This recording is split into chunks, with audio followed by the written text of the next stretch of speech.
morning. I'm Jeff Barton, and my pronouns are he, him. I'm a member of this congregation and also a worship associate at the Unitarian Universalist Area Church at First Parish in Sherburne. Now let us begin our sacred worship this morning by taking a deep breath and letting it out.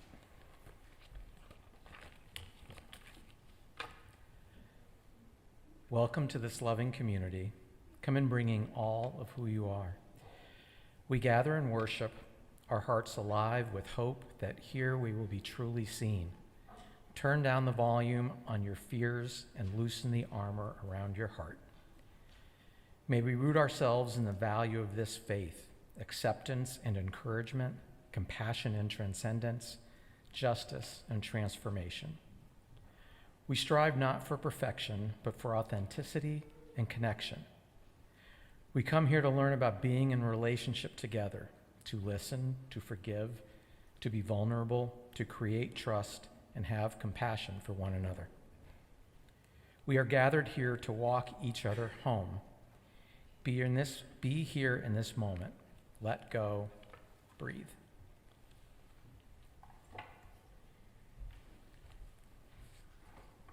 Hi, everybody. Good morning. I am Reverend Nathan. I'm one of your ministers. I haven't been here in a couple of weeks. It's good to be back in the saddle, as they say, the saddle that is the pulpit. I have a couple announcements, and then we're going to do some thank yous, because you know what you can never do in life? Say thank you. That's right. That's right. And give flowers. Have you seen the flowers today, by the way? When you come up here later, there's an actual hummingbird. There is. And a butterfly. I want you to note that. Two butterflies. 2 hummingbirds. Okay. Anyway, hey, let's say good morning, everybody who's watching from home. Good morning, everybody from afar. We have, if you have a prayer that you'd like myself to read later on, you can just write it on the card that's over there on my left, on your right. You can also sign up for flowers and chalice. There's plenty of open spots. It's good to know in this world when you get closed off from so many things that there's an open invitation and there's plenty of room. And one place that happens is over here on the list. So you can sign up for all kinds of fun things. If you are a newcomer, there are blue cards in the pews. Just hold those up for somebody to see and put those in the basket when our welcome team comes by if you'd like to get just know what's happening here and so I can introduce you. As always, our young people, children, are welcome to stay in the sanctuary. There's a family area back, all the way in the back. And we also have nursery care that's open and ready for kids younger than pre-kindergarten. And elementary school kids are going to stay with us for the Wonder Box that Julie Andrews is going to lead. And then we have our faith formation classes. So I have one invitation today, which is the Earth Day hike that Chuck Douchy, where I saw Chuck all the way in the back.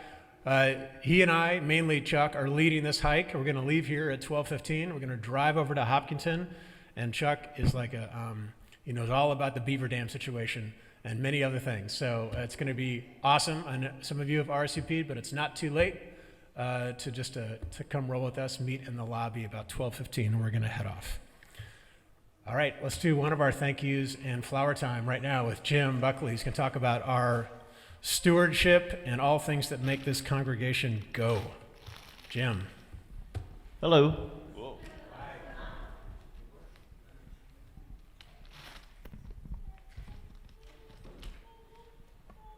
2 announcements.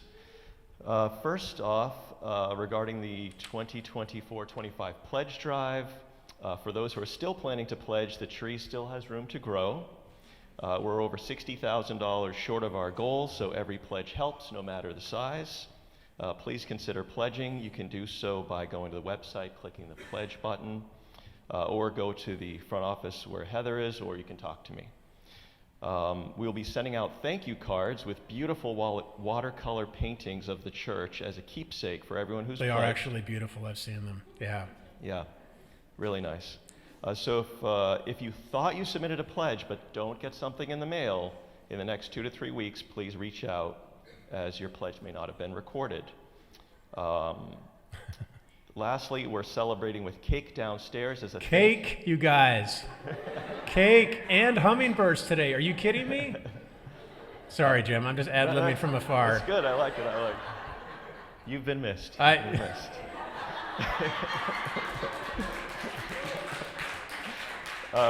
We're celebrating with cake downstairs as a thank you to everyone who pledged or still plans to pledge, and everyone is invited.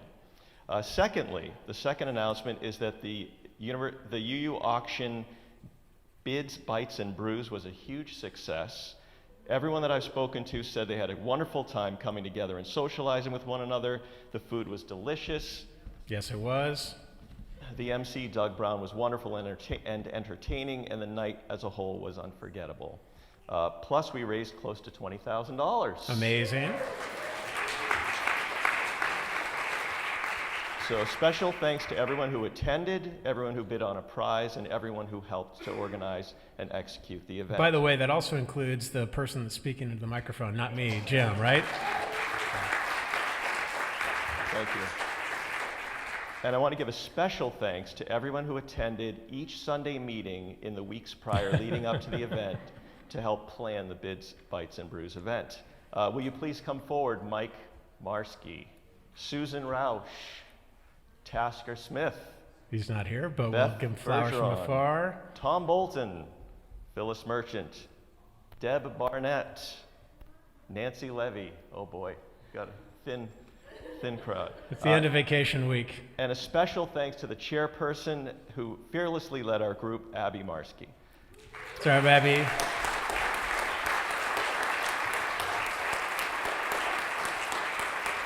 And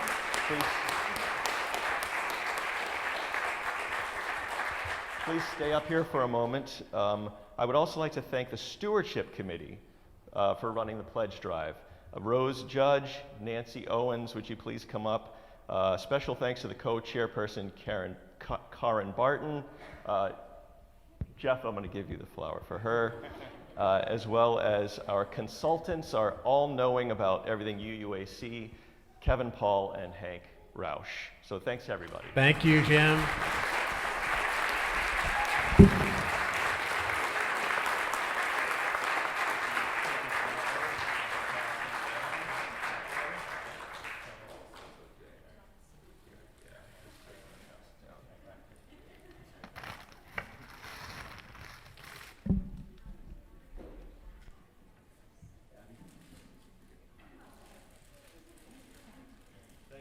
Thank you, Jim. Thanks, everybody. I now invite us to greet one another and say good morning to your neighbor.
I'm Amy Dalrymple, one of the worship associates. I invite you to join me in these responsive opening words. Earth, teach me stillness as the grasses are stilled with light.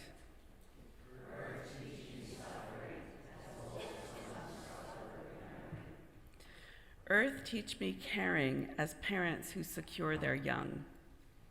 Earth, teach me courage as the tree stands alone. Earth, teach me limitation as the ant which crawls on the ground.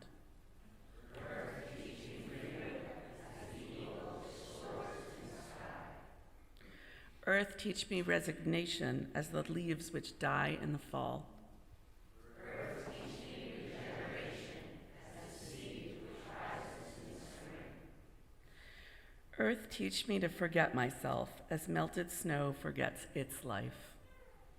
Earth, teach me to remember kindness as dry fields are nourished by rain. Please stand to sing our opening hymn, number 163, For the Earth Forever Turning.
And let me invite us to remain standing as Eliza Andrus comes forward to light our chalice. And we say together affirmation, both are expressions of our love and our faith here in this community.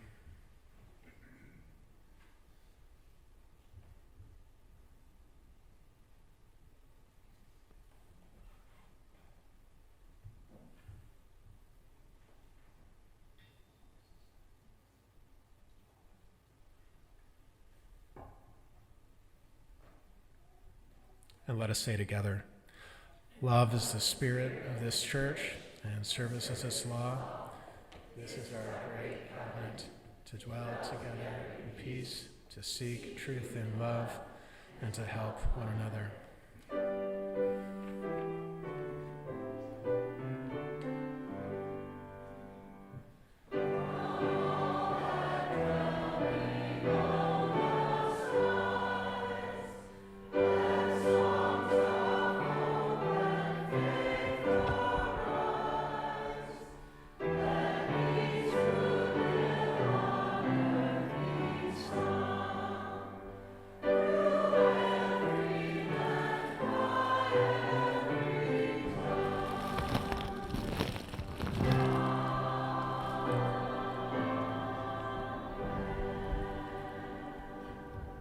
Please be seated as I crinkle the wrapping into the microphone for you all, just to keep you on your toes.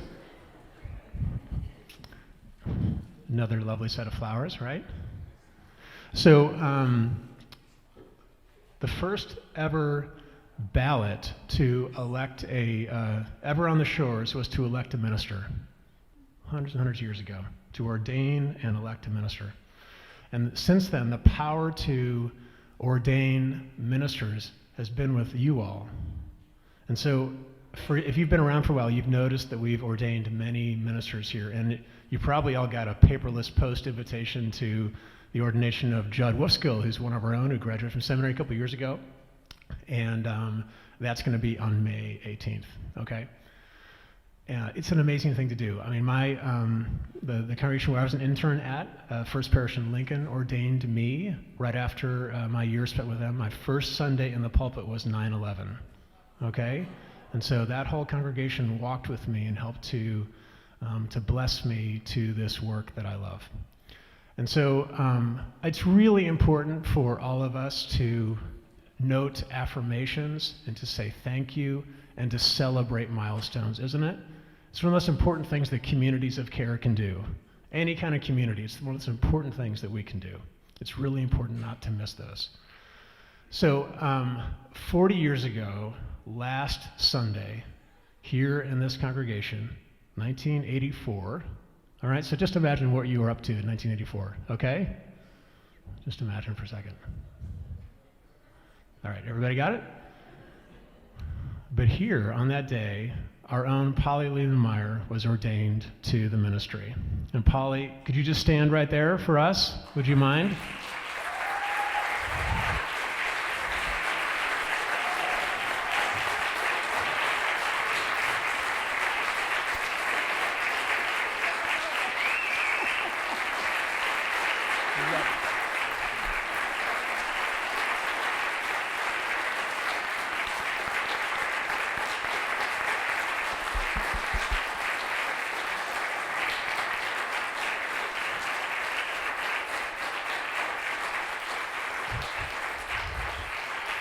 Polly, we love you, we celebrate you, and we reaffirm, don't we, our call to you to be one of our ministers. Thank you so much. Yeah, we love you. Great. Thank you, Polly.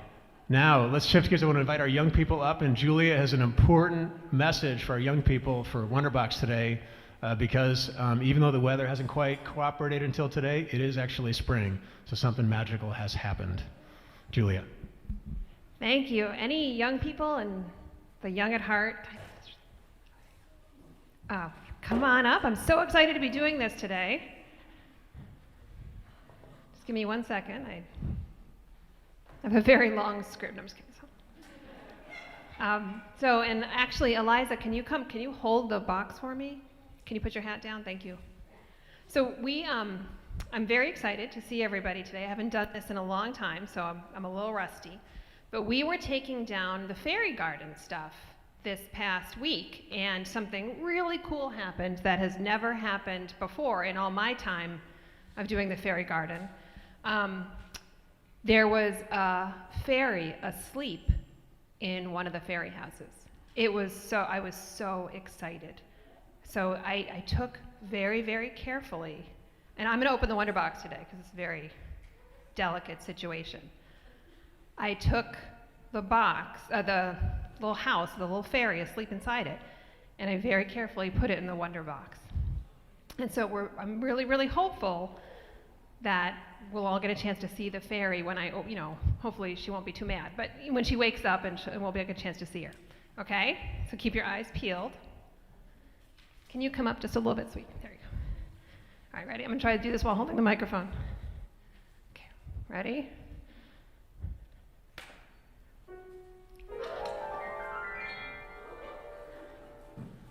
Did you see it? No. You didn't? Did you see it? Thank you, Reverend. All right, you can put it back. So it was. Oh man, it just went out. It was in this little house, and we heard the magical fairy sound that it made. So that's really cool. I'm sorry you didn't see it, but it was really here. Right. Right? I mean, do you believe that it was really here? Yes. Yes. Why not? You can't see it, you don't believe it. It's like you're a plant. Well, there are a lot of things that we can't see, but we know are real, right? Like air, yeah, what else? What else can we not see but we know is real? Love, also like you're a plant. What else?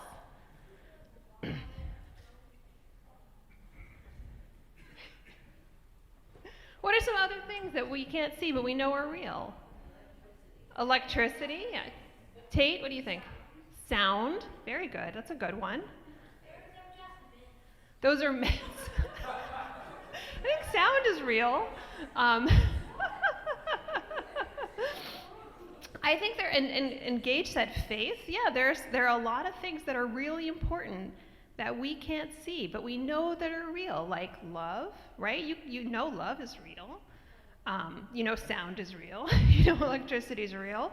What about something like the truth? Is that real? I hope so. That's real, right? So we have all sorts of things that are invisible that we can't see, but we know are real. Which brings me to a question. Why do you think we build our fairy garden in the spring? So we can believe? Yeah? What do you think? Evie, what do you think?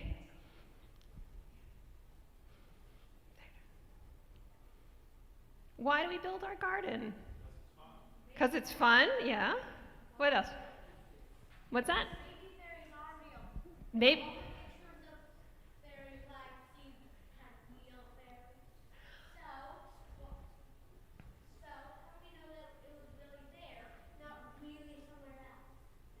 Yeah, these are really good questions. Yes, I did see the fairy, but why why do we build something for something that we don't know if it's real? Some of us think maybe it's not real. Some of us think maybe it is. Some of us can't see it. Some of us can see them. Why do we do that? Because it's fun? Why else? Fairies are invisible. It's a common fact. It is a common fact that fairies are invisible, but some people maybe can see them. It's something we do together. It's something we do together. That's a good answer. It builds community. To keep magic in imagination. I think I heard the same answer from two different directions. To keep magic in the world and expand our imaginations. I think I know why we build a fairy garden. Why? We can believe things we cannot see. Yes. I know, but you knew the answer. Yes, that's right. We are practicing to build something. You said it right. So we can believe things that we can't see, right? We're preparing. We're making a home for something that we can't see, and maybe some of us aren't really sure that it's real, but we're preparing for it anyway. Fairies are real. They're just invisible. I agree with you. I'm right there. So I would invite all of you, my friends here, and everybody after coffee hour, which sounds like it's going to be busy because there's cake involved. After cake and coffee hour, if you want to come on out, we're going to be building our fairy garden today and preparing for the things that we can't see but know that are real, so we can believe them when the time comes. All right? Thank you very much. We're ready to sing the children out.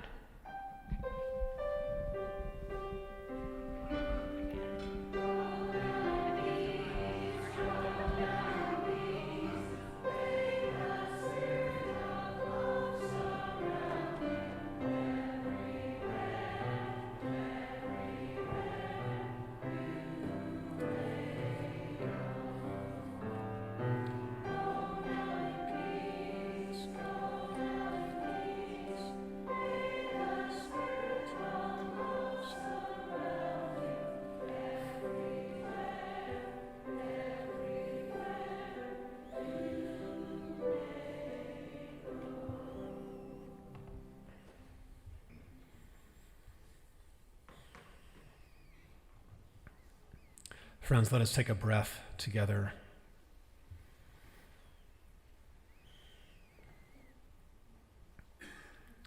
And let us feel ourselves within our bodies here at home in this space that has been here for generations over time.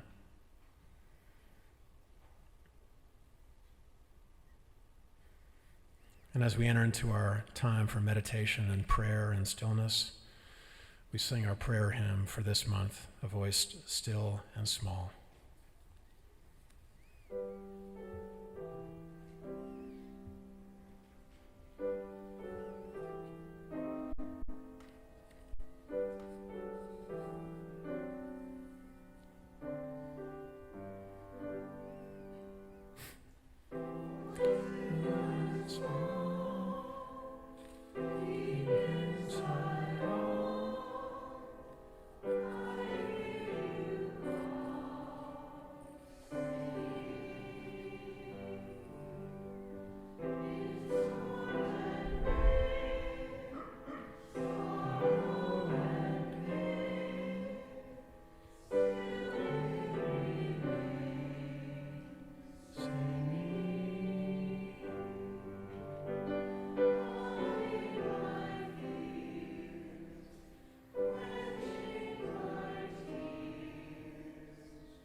week after week we carry across our threshold here in this space, or certainly for those who send me prayers from afar, this word prayer in our common language is so complicated, and we have so many feelings about it, I notice.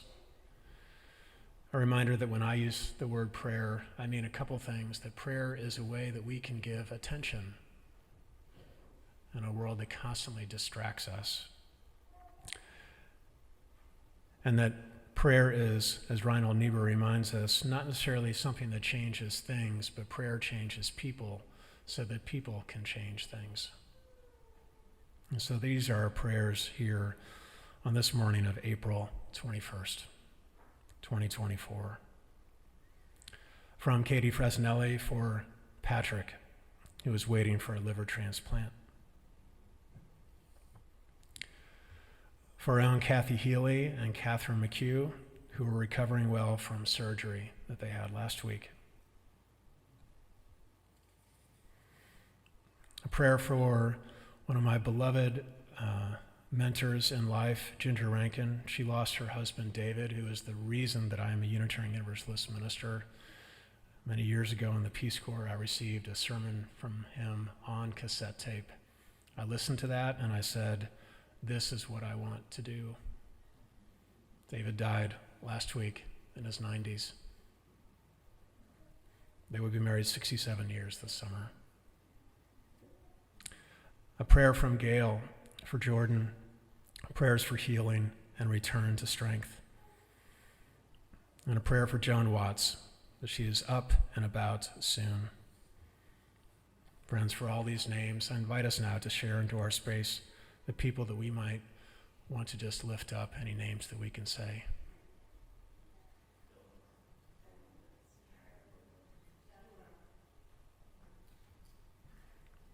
For these we light a candle.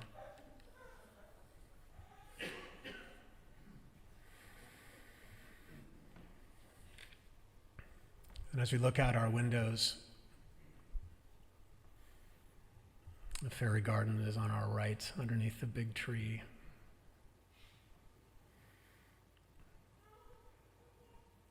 Our prayers go this morning to all the places and the people in this world where life is trying to bloom. People who are trying to believe even when they cannot see. Our prayers go this morning to Gaza. They go to Israel. They go to Ukraine. And so we light a candle.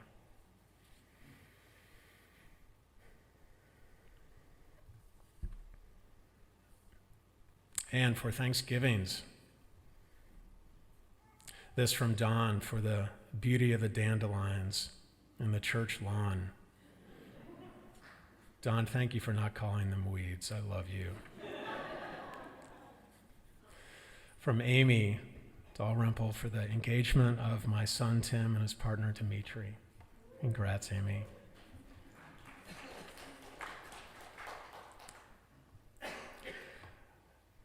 A Thanksgiving for my neighbor that seems to be recovering from a serious health scare. And a prayer of thanksgiving for the beautiful flowers, all the flowers given by Jim, for the stewardship folks and the auction folks, for the flowers for Polly, and these flowers with 2 hummingbirds and a butterfly, for all the milestones of this month. We light a candle.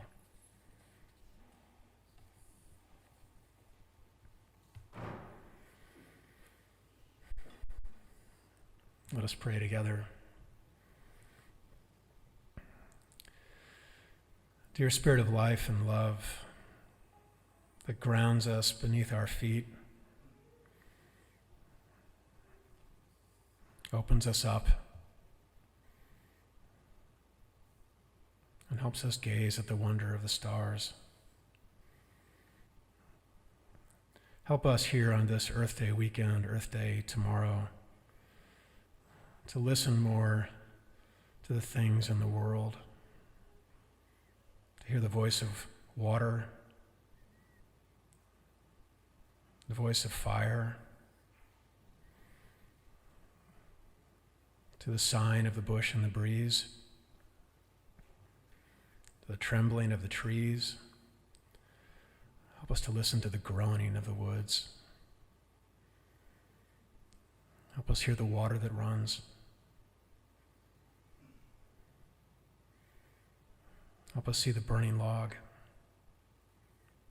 the moaning rock, the weeping grasses.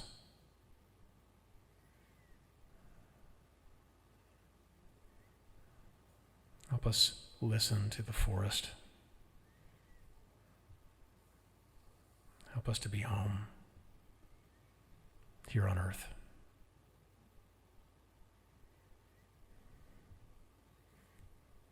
Let's be held in stillness together.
Our reading this morning is from our own Steve Stalzer. Steve I've known for many, many years. This is from his recent book of poems. It's wonderful. It is called Enchantment, Poems of Awe from America's First Dude Ranch. Steve is going to read his poem for us called Solstice.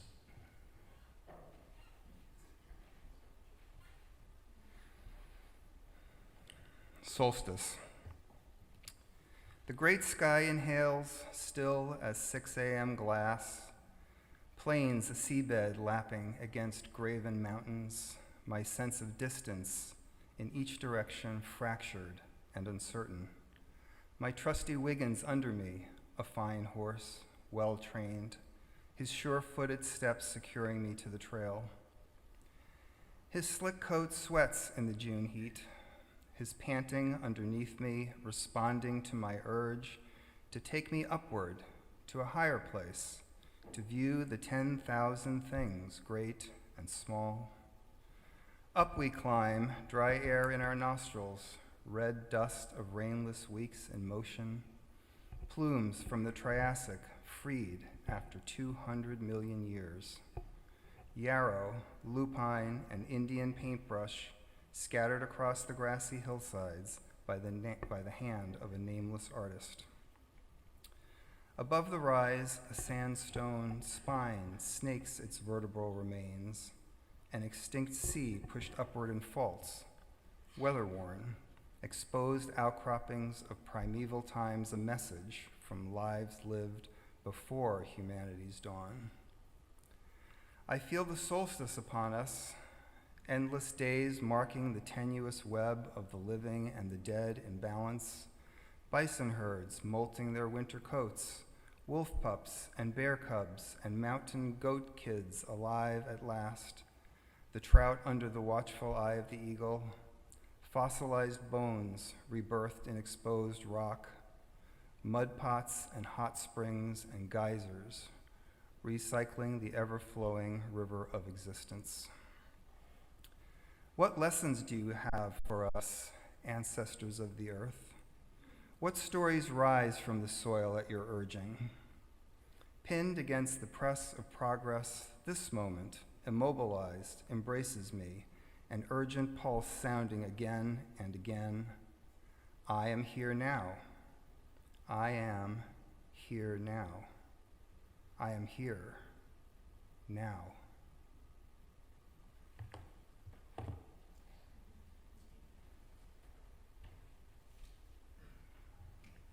Right? Thank you, Steve. And this copy is from our own library right over there. So we have a UUAC authors section because you all are gifted. You are. So every week, as you know, if you've been coming for a while, you know that we give away 100% of our offering.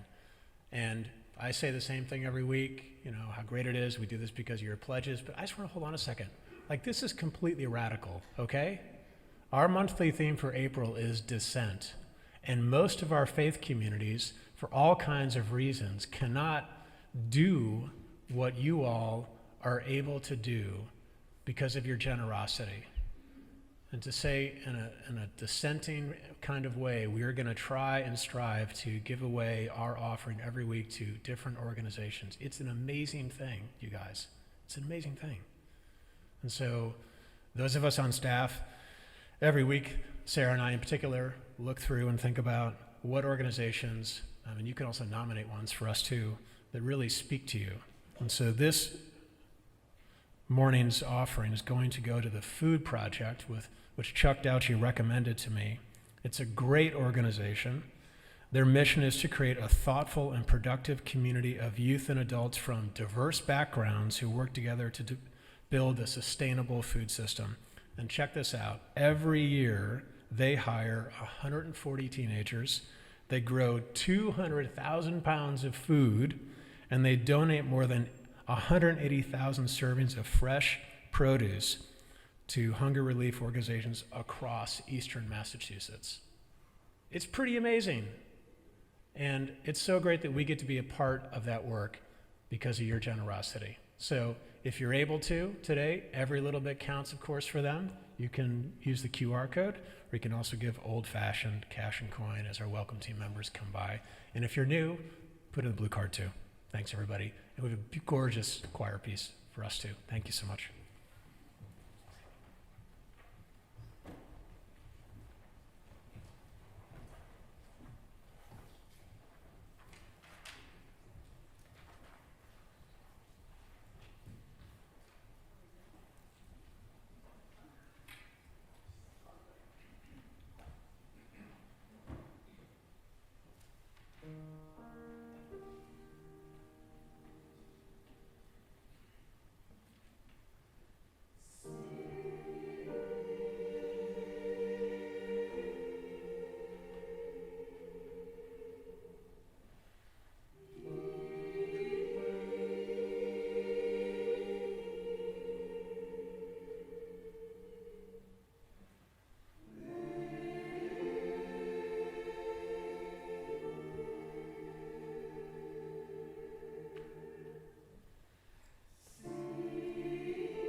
Here's our world. Beautiful and terrible things will happen. Keep our hearts tender, our eyes soft, and our words true.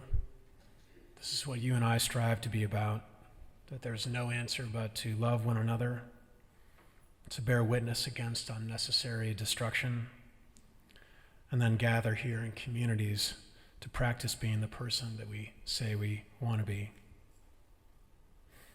We cannot do everything, but we can do something, and that something is not nothing. So as Leonard Cohen reminds us, let us ring the bells that still can ring, and let us forget our perfect offering. There is a crack in everything, and let us say together, that is how the light gets in. Would you come on a journey with me? Yeah? It's a couple weeks ago now, and since then, the news has moved on to the latest political drama in the House and Senate, and the protests against U.S. policies on Israel-Palestine and Gaza are roiling. And former President Trump is back scowling at the cameras in court, falling asleep. And President Biden's re-election team has noticed and is preparing the attack ads that we'll soon see on our screens as the temperature heats up. And new bumper stickers and giant flags announcing support of your candidate are beginning to pop across cars and windows and porches. Have you seen them? And everyone is watching to see what side you are on the important issues. Important issues, all capitalized. There are too many to name, so that we can decide whether you are friend or foe. But for a moment, a couple weeks ago, the question that everyone seemed to be asking wasn't how you're voting or what you're thinking, but rather, are you? I don't know. Are you? I hear the traffic's going to be bad.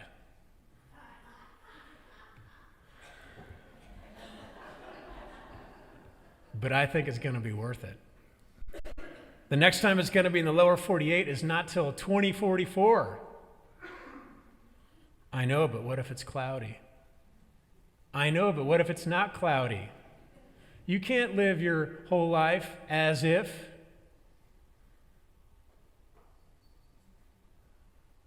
Okay, so you going then? I think so, maybe. Will you? How many chances will there be, after all, to stand together in the path of totality? Okay, but only if you drive. Will you drive?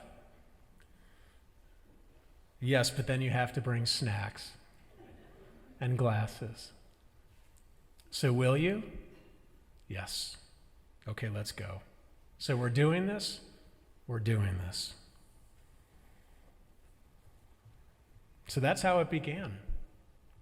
Except in my household, I was actually a lot more grumpy and circumspect than this conversation sounded. It's interesting, as I get older, I don't know if this rings true for some of you who are getting older along with me. All of you are, by the way. It's interesting as I get older how much priority I place on convenience and comfort and ease. And the reason it's interesting is when I think about what has made me who I am, and so much of what makes us who we are is what happens when we get out of our routines and our patterns and our comfy pant with elastic band ways of being. Right? So I've got more excuses than I have time, than actually you have time, to be honest. But 4 years later, I think that I'm only now just reckoning with the ways that the pandemic has shrunk my horizons and stunted my social metabolism.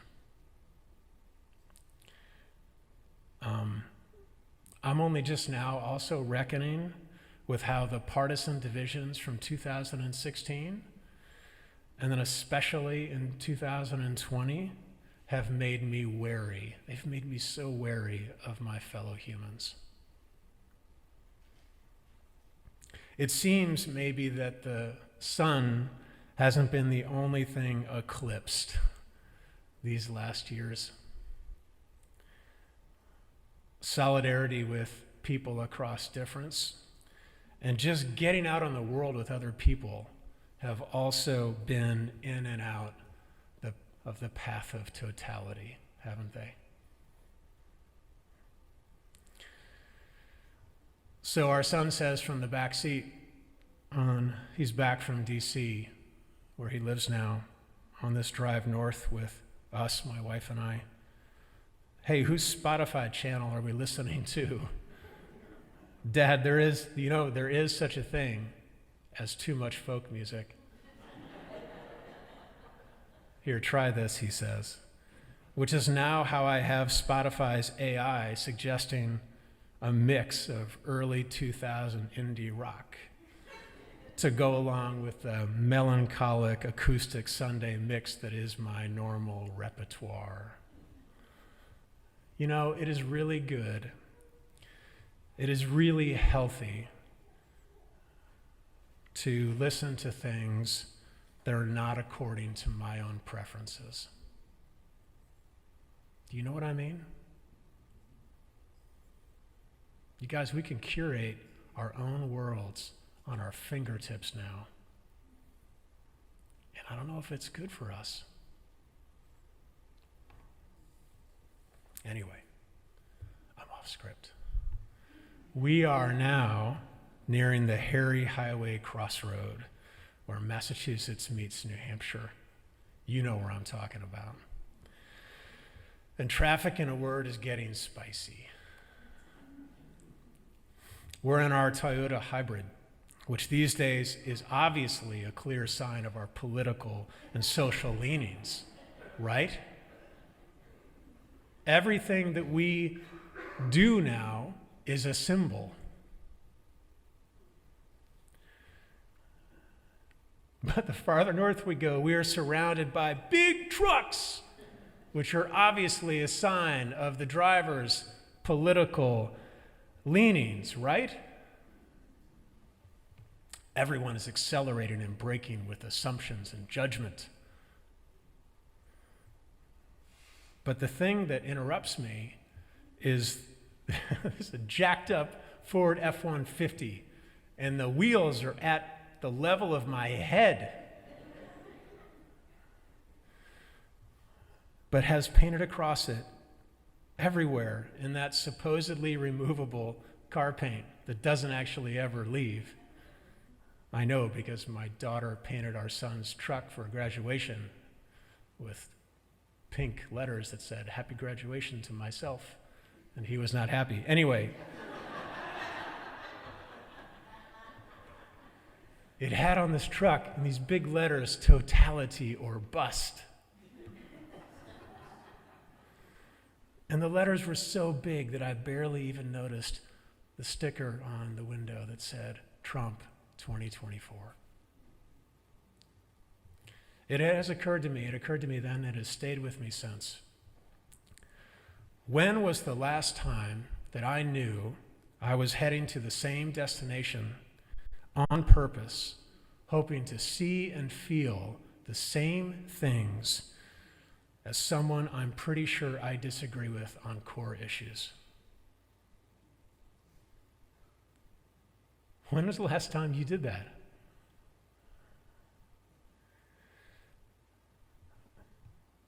I mean, I can't really think of examples. These days, we accept as if this is normal. Like, this is normal now. This is normal. But before social media polarized us, before we could curate our worlds on our fingertips to people who exactly thought and felt and believed and voted like us, before we lost our trust in national institutions like fair and free elections, for example, it was not this way. Or as the Globe article put it last Sunday, talking about the marathon, but it could have been mentioning and talking about the eclipse. It's a wonderfully hopeful headline. We don't have many unifying events left in America, it said. Enjoy them while you can.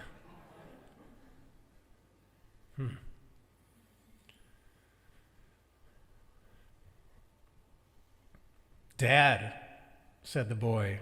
Remember, he's in the back seat, disrupting my worldview with Spotify. Dad, who is no longer unbelievably to Karen and I, our little fella, but is now a man. Listen, Dad, to the places where the path of totality is occurring. Even the presidential candidates won't go to all these places, he says. You ought to use this for a sermon. My job is a family affair sometimes, you guys. Listen to the places. Because we've all forgotten this now. We're moving on, right? We're moving on. Got news to pay attention to. Listen to the places. Dallas and San Antonio, Texas. Idabel, Oklahoma. Poplar Bluff, Missouri. I've been there. Little Rock, Arkansas. Paducah, Kentucky. Indianapolis and Evansville, Indiana. Carbondale, Illinois. Cleveland and Toledo, Ohio. Erie, Pennsylvania, where I lived for 12 months, my first ministry. It snowed 212 inches of that year. Bless you for taking a risk on me. Thank God you did. Buffalo, Rochester, and Syracuse, New York. Burlington, Vermont. Lancaster, New Hampshire. Caribou, Maine.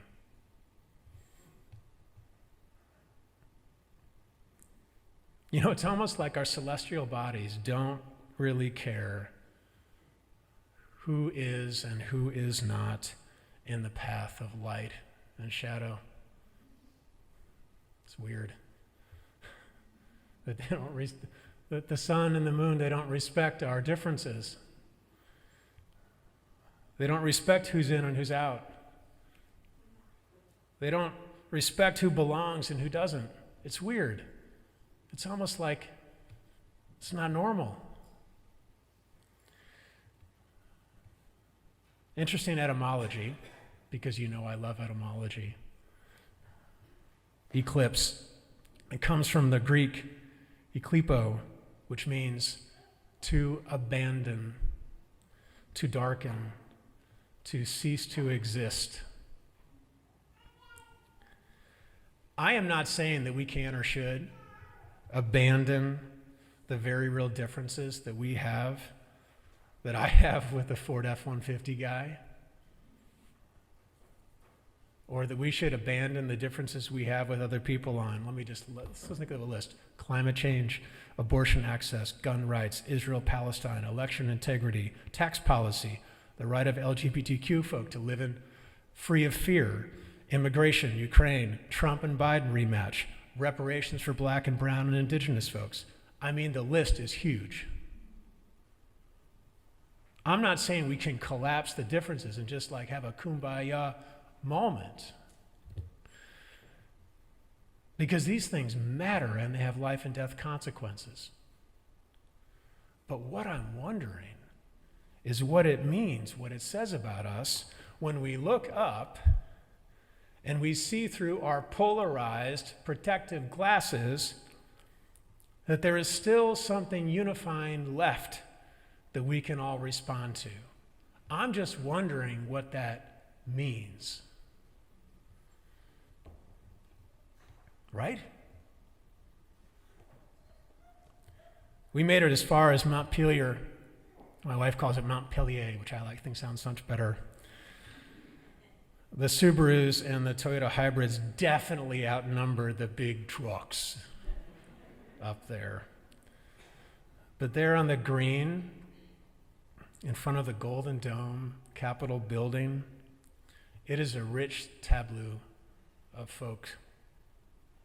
And the great goddess of weather who has been in a bad mood since like a year ago. They've pulled back the curtains of cloud to remind us what the splendor of the color blue is. And it got so warm that shoes were kicked off and Patagonia vests were unzipped, and we couldn't figure out by looking at someone whether they were like us or not. And they had a DJ. As they had an Eclipse playlist, and the first song was Total Eclipse of the Heart, written and sung by Bonnie Tyler in 1983, a year before, Polly, your ordination. And I remembered listening to that song in my parents' brown Peugeot station wagon in the back seat with no seat belts. I was 12. And kids played Frisbee, and there was this big, bald, goateed guy, like his beard was bigger than me. And he was fitting his Eclipse glasses to his yellow lab using pipe cleaners as a strap. And people waited patiently in the long line for the Johnny on the spots. Even the older woman who watched as a parent, God bless her, took all 3 of her toddlers into the stall at the same time. Everyone was trying to get ready to be there in time for the 3:20-something p.m. when it would happen. In other words, people seemed to feel and be in this very strange state that I hadn't felt in a group since I don't even remember the last time. We seemed to be happy. If we're going to note the loss and the sadness and the despair and the polarization and the fear and the bad news, Nathan, you have got to note this. Amen? Amen.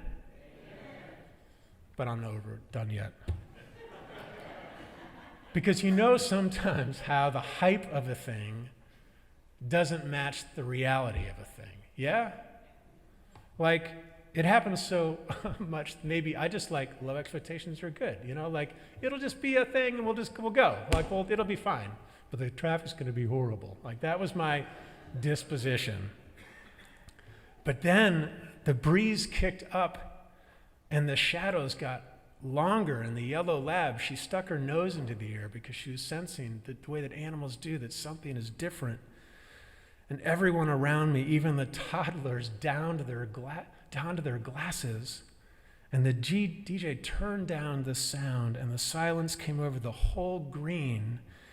And all hundreds and hundreds and hundreds and hundreds of people fell into a whisper. And the light went down, and it was like in here on Christmas Eve. Hello, beautiful baby. It just makes me the happiest ever. The light came down like it does here at Christmas Eve when we all sing Silent Night and we dim the switch. If you've been here, you know what I'm talking about. Except now, the moon god was on the dimmer and not Gage or Peter. And even if I was not a minister, even if I sold roofing, I would still think when I saw that, we're in a sanctuary together with these people that I didn't curate, that I didn't know, that I didn't select. And we all looked up and we said in unison as the clouds just disappeared and whatever was happening and it went dark. Humbled together, we just said, oh.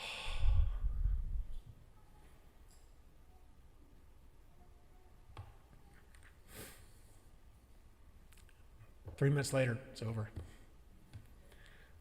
And, cars are packing up, tearing out of Mount Pellier, for the longest drive of our lives. soon enough, you guys, we would all be back in our spaces and our screens and our channels, learning how every other person is a monster. But for that moment, I did not want to think of it. I just wanted to stay in it because I think that we have something to learn from it. Right? And so that is why I wanted to share. Amen. We're going to sing, how late have I gone? Oh my goodness. Blue Boat Home, because it's a beautiful hymn. There's cake downstairs, so you actually have to stay. You're not allowed to leave. And you have to come see the hummingbirds and the one butterfly. And you have to congratulate Steve on his beautiful poetry. And we just have to love each other up, because it's kind of that kind of a day. Let's rise and bow to your spirit and sing.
Friends, let us say together our call to ministry. These words are practice of faith out into the world in which we live. We go forth into the world in peace to act with works of love, to affirm each person's dignity, and to cherish living earth. As Steve Stalzer reminds us, what lessons do you have for us, ancestors of the earth? What stories rise from the soil at your urging? Pinned against the press of progress, this moment immobilized embraces me. An urging pulse sounding again and again. I am here now. I am here now. I am here now. And so we are. Thank you.